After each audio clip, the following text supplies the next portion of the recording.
नमस्कार आप सभी लोगों को।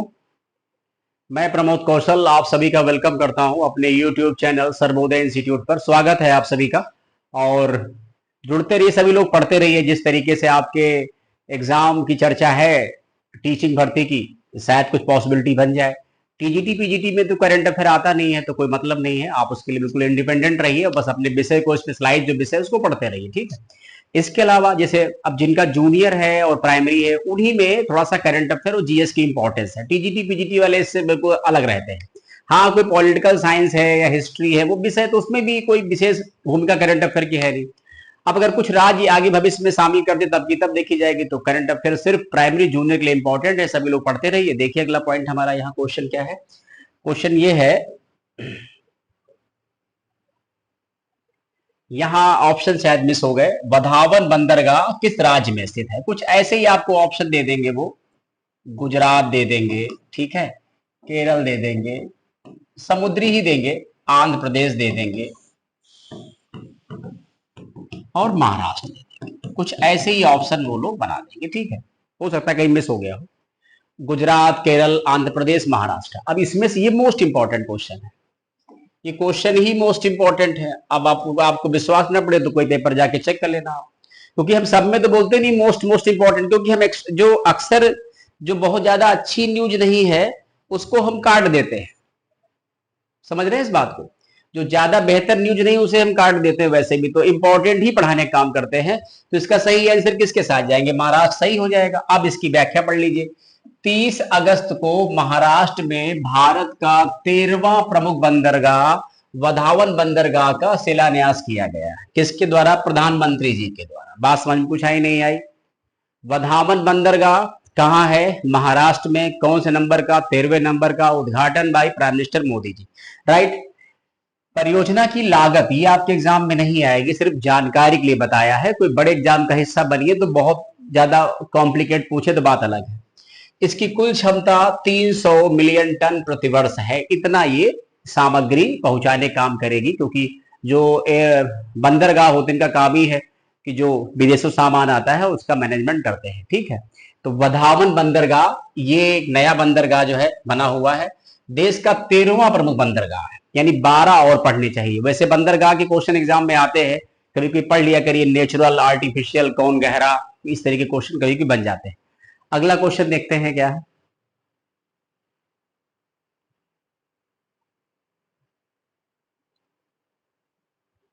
यहां पर भी क्वेश्चन है कि अभी हाल ही में प्रधानमंत्री जी ने कितनी वंदे भारत ट्रेन को हरी झंडी दिखाई? तो कुछ ऐसे पूछ सकते हैं, 3 है, 4 है, 5 है, 6, कुछ ऐसे ऑप्शन डाल के ना क्वेश्चन, ऐसा क्वेश्चन वो फ्रेमिंग कर सकते हैं। हम लोग भी क्वेश्चन फ्रेम ही करते हैं ना। तो इसका मतलब 3 सही हो जाएगा। अब इसको पढ़ लेंगे। प्रधानमंत्री ने 3 वंदे भारत ट्रेनों का देखा होगा। थोड़ा वीवीआईपी ट्रेनें हैं, एरोप्लेन जैसी फीलिंग आती है और उसमें खाना भी है। थोड़ा किराया भी थोड़ा महंगा है, लेकिन चलिए ठीक है, ज्यादा भीड़ भाड़ नहीं रहती, ठीक है। बेंगलुरु से एक चलेगी मदुरई, ठीक है। ज्यादा लंबी लंबी दूरी इन लोग मतलब चला नहीं रहे हैं। 500 600 बहुत है, क्योंकि फिर बहुत ज्यादा डिले हो जाएगा। तो अभी 500 400 किलोमीटर तक ही रेंज, 300 200 250 ऐसे ले रहे हैं ना वो। तो एक बेंगलुरु से मदुरई एक हो गई, फिर चेन्नई से नागरकोइल 2 हो गई, लखनऊ से मेरठ ये हो गई ना। तो लखनऊ से मेरठ भी वंदे भारत ट्रेन जो है वो चलेगी ना, ये ध्यान रखेंगे। बाकी एक चली रही है गोरखपुर से प्रयागराज और लखनऊ से दिल्ली, इस तरीके से ना। अब एक लखनऊ से मेरठ, तो लखनऊ से चलने वाली 3 हो गई ना यहां से। इसके बाद अगला क्वेश्चन क्या है?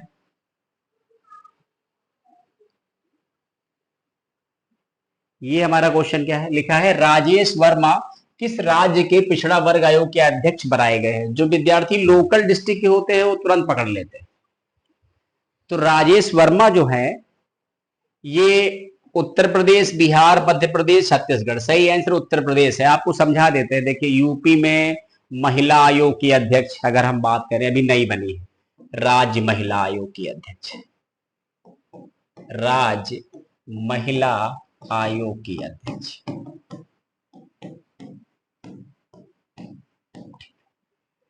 बबीता चौहान। बबीता चौहान। अगर कोई और लिखा हो तो उसको अपडेट कर लेना। इन्हीं के अंडर में 2 उपाध्यक्ष भी रहेंगे। दो उपाध्यक्ष, एक का नाम है चारू चौधरी, ये गोरखपुर से है, और सेकंड नेम है अपर्णा यादव, मुलायम सिंह की छोटी बहू अपर्णा यादव। ठीक है, अपर्णा यादव ये है। तो राज्य महिला आयोग का अध्यक्ष अपडेट कर लेना। और राजेश वर्मा जो है ये सीतापुर से हैं, सांसद रह चुके हैं, अभी चुनाव हार गए हैं, तो सबको एडजस्ट किया जा रहा है। ऐसे भारतेंदु नाटक जो है मतलब एकेडमी कहीं कुछ इस तरीके से कई जॉब मिलेंगे आपको, SC/ST आयोग के अध्यक्ष ऐसे बहुत सारे मिलेंगे ना। तो ध्यान रखेंगे उत्तर प्रदेश पिछड़ा वर्ग आयोग के अध्यक्ष बने हैं राजेश वर्मा। ठीक है, इसके अलावा कुछ और लोग बनते हैं, जैसे देखेंगे 24 मेंबर है, महिलाएं भी शामिल हो इसमें हो सकती है ना। तो इसके अलावा क्या है, दो उपाध्यक्ष भी बनाए गए, एक सोहन लाल है, मत पढ़ना उपाध्यक्ष को, सोहन लाल श्रीमाली और सूर्य प्रकाश पाल, दो ही लोग उपाध्यक्ष है। सीधे अध्यक्ष को पढ़िए, उतना इंपॉर्टेंट है नहीं, यूपी स्पेशल के लिहाज से इंपॉर्टेंट है, ज्यादा इसकी टेंशन ना लीजिए आप। लेकिन राज्य महिला आयोग का अध्यक्ष मत भूलना और ओबीसी वर्ग का अध्यक्ष मत भूलना। ठीक है, चलो अब धीरे धीरे और सबके आपको नए नए बनते मिलेंगे। और इसके बाद अगला क्वेश्चन हमारा क्या है, लिखा है कि अभी हाल ही में किस राज्य ने मुसलमानों को जुम्मा ब्रेक बंद कर दिया है। अब जुम्मा जुम्मा होता है ना, हर शुक्रवार को, फ्राइडे को मुस्लिमों में जुम्मा होता है, तो उसके लिए कुछ स्टेट गवर्नमेंट छुट्टियां दीदी को नहीं देती है। Option Bihar, UP, Assam, Gujarat. सही आंसर असम होगा। असम विधानसभा ने मुस्लिम विधायकों को नमाज अदा करने के लिए दिए जाने वाले 2 घंटे के अवकाश को खत्म कर दिया है, अब नहीं मिलेगा अवकाश। आगे की बात समझते हैं क्या है। लिखा है कि 2 घंटे के जुम्मा ब्रेक को खत्म करके असम विधानसभा ने उत्पादकता को प्राथमिकता दी है। इसके साथ ही औपनिवेशक बोझ के एक और निशान को समाप्त कर दिया। ये प्रथा मुस्लिम लीग के सैयद सादुल्ला ने 1937 में शुरू की थी, जब ब्रिटिश इंडिया था, मतलब कहने का हम लोग गुलाम थे, ब्रिटेन के अंडर में थे, तब जाके ये रस्म कहीं शुरू हुई होगी, जिसको अभी असम के जो मुख्यमंत्री हेमंत बिस्वा शर्मा बहुत नए नए काम कर रहे हैं, चर्चा में रहता है असम। ठीक है, इसके बाद अगले क्वेश्चन की बात करते हैं, क्वेश्चन नंबर 5। लिखा है भारत में अभी हाल ही में किस देश के साथ नौसैनिक अभ्यास किया है। जस्ट अभी हुआ है, जर्मनी है, अमेरिका है, स्पेन है, ऑस्ट्रेलिया है। तो राइट आंसर स्पेन होगा ना। किसके साथ जाएंगे, स्पेन के साथ जाएंगे। अब इसकी व्याख्या पढ़ लेते हैं तो समझ में आ जाएगा। यहां लिखा हुआ है, लिखा है कि भारत और स्पेन के बीच मौजूदा द्विपक्षीय संबंधों को विस्तार देने के लिए भारतीय नौसेना के पोत INS, इसका मतलब होता है इंडियन नेवी शिप। INS का मतलब क्या है, इंडियन नेवी शिप।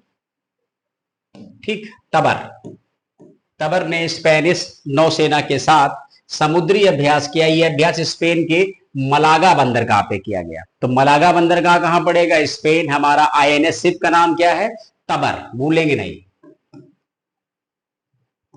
तबर, राइट, मलागा बंदरगाह। इसके बाद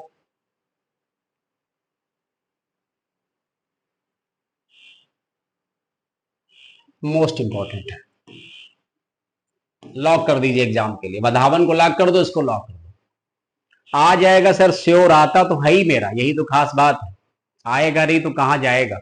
यही वजह विद्यार्थी जब से ये सीट एस्टेट की भर्तियों की बात आई, मेरे पास कम से कम 150-200 मैसेज पड़े होंगे, सर अपना आप बैच, पेड बैच या ऐसा करिए, बट मेरे पास टाइम ही नहीं, तो मैं कहां से पढ़ा पा रहा हूं, मैं अपना फ्री नहीं पढ़ा पा रहा हूं, तो पेड बैच क्या पढ़ाऊंगा। मैं किसी को बेवकूफ तो बना नहीं पाया आज तक, ना मैं कभी शिक्षक फील्ड में बना पाऊंगा, यही मेरी कमजोरी है। परमाणु हथियार ले जाने में सक्षम बैलिस्टिक मिसाइल से लैस पनडुब्बी है INS, Indian navy ship Arighat.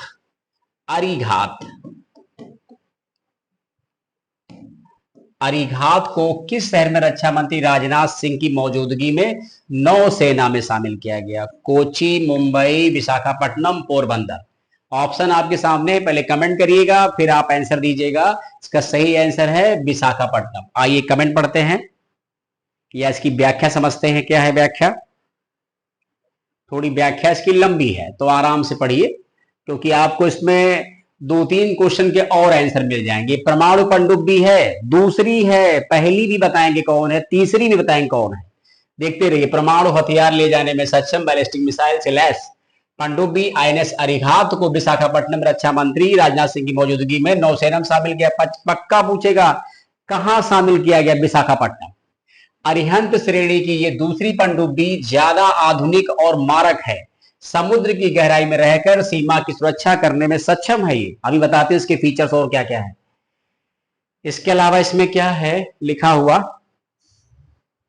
लिखा है आईएनएस अरिहंत लंबे समय तक समुद्र की गहराई में रहकर सीमा सुरक्षा करने में सक्षम है।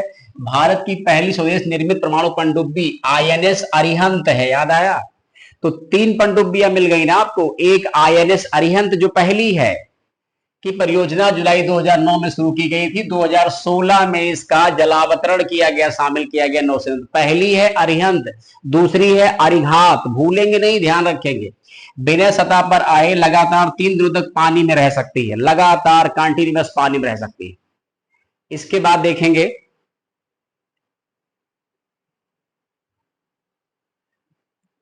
फिर लिखा है रक्षा मंत्री ने विश्वास जताया कि अरिहंत देश की परमाणु तिकड़ी यानी परमाणु ट्राइडेंट को और मजबूत करेगी, परमाणु प्रतिरोध को बढ़ाएगी। क्षेत्र में रणनीतिक, ये सब आप चाहे तो ना पढ़े तो ज्यादा अच्छा रहेगा। अरिहंत 1500 फीट से भी अधिक गहराई तक पानी में जा सकती है। 1500 फीट, 1500 फीट गहराई में। लगाइए आइडिया, इतनी क्षमता है उसके नीचे जाने की। अरिहंत और अरिघात में 83 मेगावाट के लाइट वाटर रिएक्टर है जिनसे इनका संचालन किया जाता है। ठीक है, ये दो मिल गई, एक अरिहंत एक अरिघात। इन दो के पीछे पड़ जाओ। अरिघात को कहा किया गया है? विशाखापट्टनम से नौसेना में शामिल किया गया है। समुद्र में ही उतारा जाएगा। अब ये बात समझिए क्या लिखा है। लिखा है कि तीसरी पनडुब्बी और बन रही है, उसके बारे में भी तो जान जाइए, उसकी क्या खूबी है। तो देश में तीसरी परमाणु पनडुब्बी कौन बनने जा रही? अरिदम, अरिदम दमन। क्या नाम इसका रखा है? अरिदम दमन बनाई जा रही है। ये भी कुछ वर्षों में भारतीय नौसेना के बेड़े में शामिल हो जाएगी। तो परमाणु पनडुब्बी कितनी हो जाएंगी? 3। एक ऑलरेडी अरिहंत है, सेकंड और हो गई अरिघात, और तीसरी कौन चल रही है?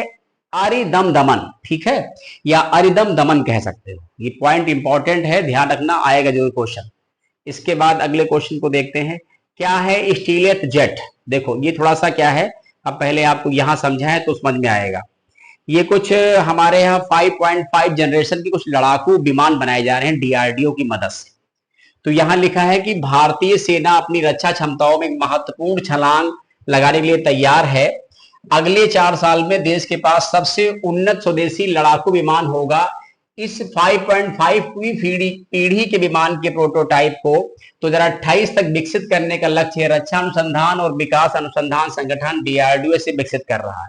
ये 5.5वीं पीढ़ी के विमान प्रोटोटाइप है। अभी 4 देशों के पास ऐसे विमान है, हम बता देते हैं कौन कौन देश हैं। इंडिया अगर कामयाब हो तो 5वां देश बनेगा, यही खूबी है। अभी किसके पास है 5वीं पीढ़ी के? ये 5वीं पीढ़ी के लड़ाकू विमान। इसमें से एक अमेरिका होगा, एक रूस होगा, चीन होगा। देखो 3 तो हमेशा आते हैं, अमेरिका, रूस, चीन। ठीक है, अब इसके बाद चूंकि अगर ऐसा हो गया तो अभी इसी साल मार्च में, अभी 3 हो गए, दक्षिण कोरिया भी समूह में शामिल हो गया। तो 4 देश आपके पास है, अमेरिका, रूस, चीन, दक्षिण कोरिया। 5वां कंट्री अगर इसी काम में मिल गई 28 में, तो ये 5वां कंट्री बनेगा विश्व का। अब जरा उसको पढ़ लीजिए जो हमने स्किप किया था, कि वो क्या चीज थी। क्या है ये, थोड़ा लिखा है। क्या है स्टील्थ जेट? क्या होते हैं? तो स्टील्थ फाइटर जेट गुप्त रहते हैं, मतलब छिपे रहते हैं पानी में। ये सॉरी, पानी नहीं, स्टील्थ फाइटर जेट गुप्त रहते हैं, यानी इन फाइटर जेट्स को रडार नहीं पकड़ पाता, यही इनकी विशेषता है। इनकी बॉडी खास मटेरियल से तैयार की जाती है जो दुश्मन के रडार की तरंगों को सोख लेती है। तो रडार पकड़ ही नहीं पाएंगे किस देश का कहां से गया नहीं गया। रडार की तरंगे वापस नहीं जा पाती, जिससे दुश्मन की नजर में आ नहीं पाती है। ये खूबी है इस प्रकार के हमारे लड़ाकू विमान की। ये 5वीं पीढ़ी के होंगे, और ऐसी व्यवस्था अभी अमेरिका, रूस, चीन, दक्षिण कोरिया के पास है। अगर हम कामयाब हो गए तो विश्व के 5वें देश होंगे जो हमारे पास ऐसी व्यवस्था होगी। राइट, इसके बाद पॉइंट पढ़ते हैं, अगला पॉइंट क्या है।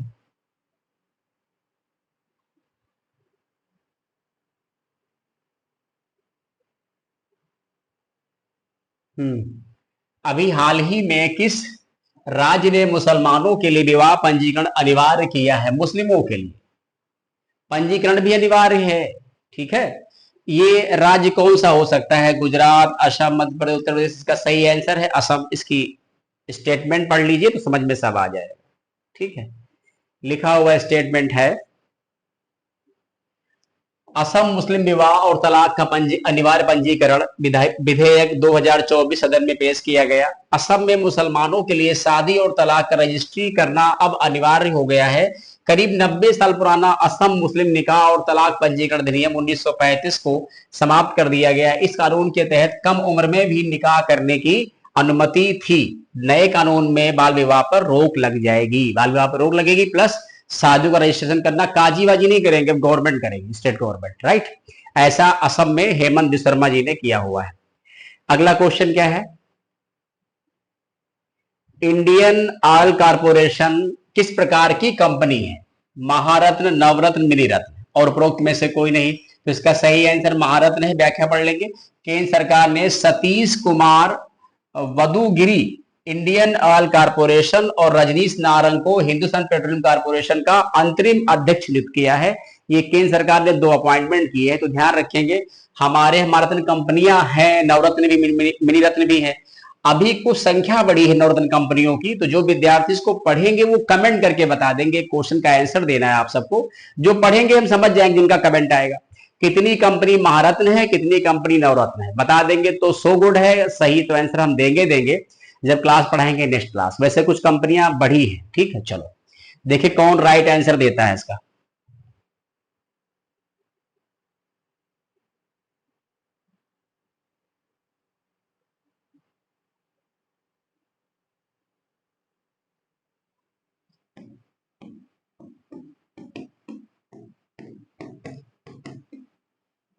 किसी भी बैंक की फिक्स्ड डिपॉजिट की न्यूनतम सीमा क्या है? कुछ परिवर्तन हमें लगता हुआ है, अदरवाइज ये क्वेश्चन नहीं आता। तो वैसे एफडी की अभी तक जो न्यूनतम लिमिट है वो 7 दिन होती है, और जो मैक्सिमम एफडी आप कर सकते हैं वो 10 साल तक।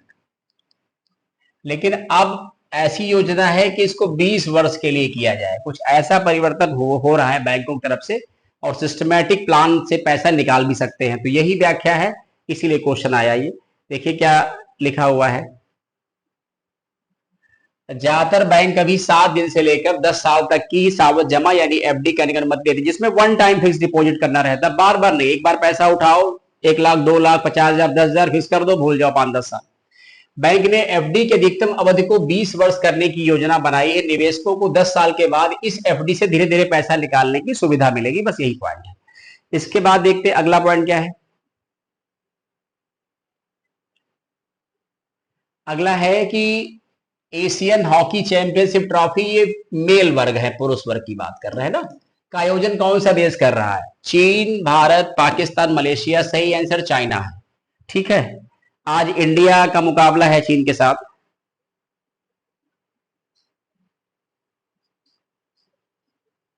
लिखा है कि पीआर सीरीज के संन्यास के बाद आगामी एशियन चैंपियनशिप ट्रॉफी के लिए कृष्ण बहादुर पाठक को टीम का मुख्य गोलकीपर बनाया गया है। हरमनप्रीत सिंह की कप्तानी में 18 सदस्यीय भारतीय हॉकी टीम घोषित की गई है। ये टूर्नामेंट 8 से 17 सितंबर तक चीन के हुलुनगुइर और इन्नर मंगोलिया में किया जाएगा ना। आज से शुरू है ये, 8 से। ठीक है, इसमें 6 टीमें शामिल हैं। और इसके बाद क्या है पॉइंट, लिखा है कि खेला जाएगा। पाठक पेरिस ओलंपिक में स्टैंड बाय गोलकीपर थे, अब सूरज करकेरा रिजर्व गोलकीपर के तौर पे रहेंगे, जैसा कि हॉकी में होता है। इसके बाद अगला क्वेश्चन क्या है? मोस्ट इंपॉर्टेंट क्वेश्चन है ये, इसको एग्जाम के लिए आप लॉक करिए। मोस्ट इंपॉर्टेंट, देश का पहला राज्य जिसने विवाह की आयु 18 वर्ष से बढ़ाकर 21 वर्ष कर दी है, किसके लिए? लड़कियों के, लड़कियों के लिए ना, पुरुषों से कोई मतलब नहीं। वो ऑलरेडी 21 के हैं, वो 21 रहेंगे। यानी महिला पुरुष, मेल इक्वल फीमेल, और 21, ये शादी की उम्र के लिए लिखा है, और कोई मामले में नहीं। ठीक है, ऐसा कौन सा स्टेट है? सिक्किम, उत्तराखंड, हिमाचल, पंजाब। Right answer Himachal Pradesh. व्याख्या पढ़ लीजिए इसकी।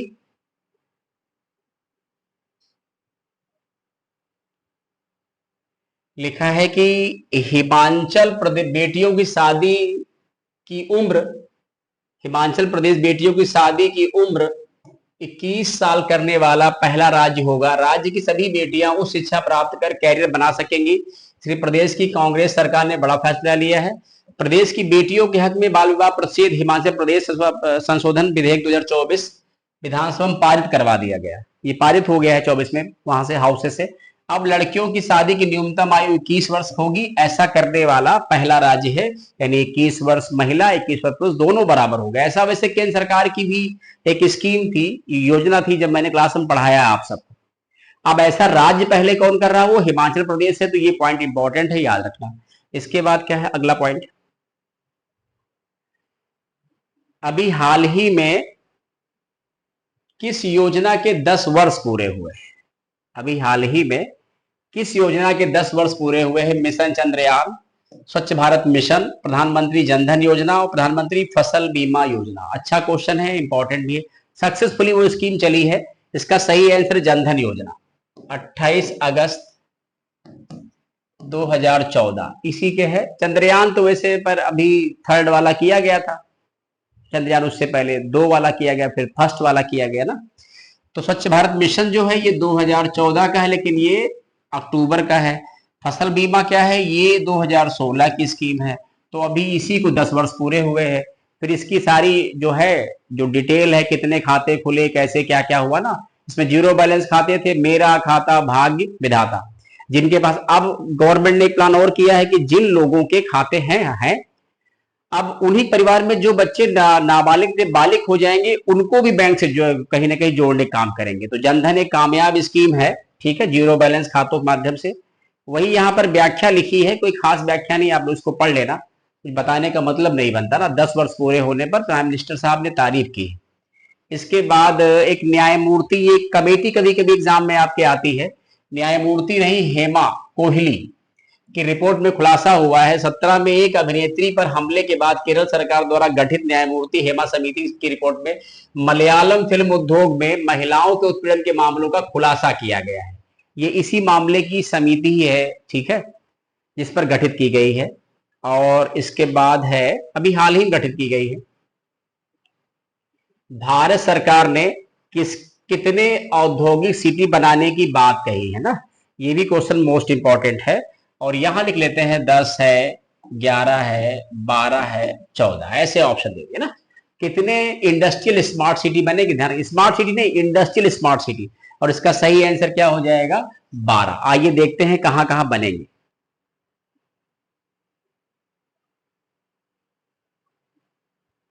लिखा है केंद्र सरकार ने राष्ट्रीय औद्योगिक गलियारा कार्यक्रम, national industrial corridor development programme के तहत 12 औद्योगिक स्मार्ट सिटी पार्कों के निर्माण को मंजूरी दी है। कुल 6 औद्योगिक गलियारों के किनारे 10 राज्यों में इन पार्कों का निर्माण होगा।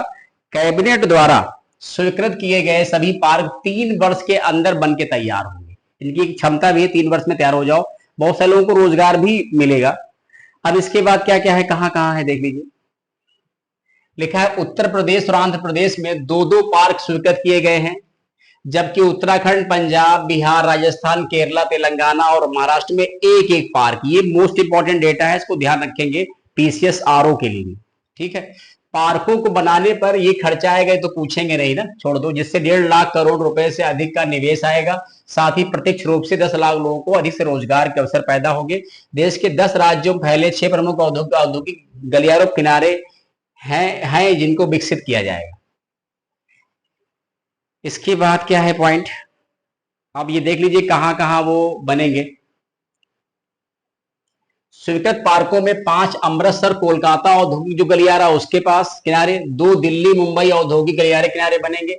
शेष पार्क 4 अन्य गलियारों के सामने बनाए जाएंगे। प्लग एंड प्ले सुविधा वाले इन पार्कों के जरिए विनिर्माण को बढ़ावा दिया जाएगा। टेक्सटाइल, इंजीनियरिंग उत्पाद, फार्मास्यूटिकल, केमिकल, ई मोबिलिटी, इलेक्ट्रॉनिक्स से जुड़े उपकरण व उत्पाद तैयार होंगे। इसमें इंडस्ट्रियल स्मार्ट सिटी है, तो ऐसे ही तो कार्यक्रम किए जाएंगे वहां। इसके बाद अगला पॉइंट क्या है, बस यही पॉइंट लास्ट हो जाएगा आज का। ये औद्योगिक क्षेत्र उत्तराखंड में खुरपिया कहां कहां बनेंगी, अब ये भी पॉइंट मोस्ट इंपॉर्टेंट है। उत्तराखंड में खुरपिया पंजाब में राजपुरा पटियाला, महाराष्ट्र में दिघी, केरल में पलक्कड़ और उत्तर प्रदेश में एक आगरा है, दूसरा प्रयागराज है। यूपी वाले भूलना नहीं, एक आगरा और अगला क्या है, प्रयागराज। दो हैं यूपी में। बिहार में गया, तेलंगाना में जहीराबाद, आंध्र प्रदेश में ओरवाकल और कोपरथी, राजस्थान में जोधपुर पाली और 12वां पार्क हरियाणा में बनेगा, लेकिन चुनाव के चलते इसको रोक दिया गया। 12वां पार्क हरियाणा में बनने की, ठीक है।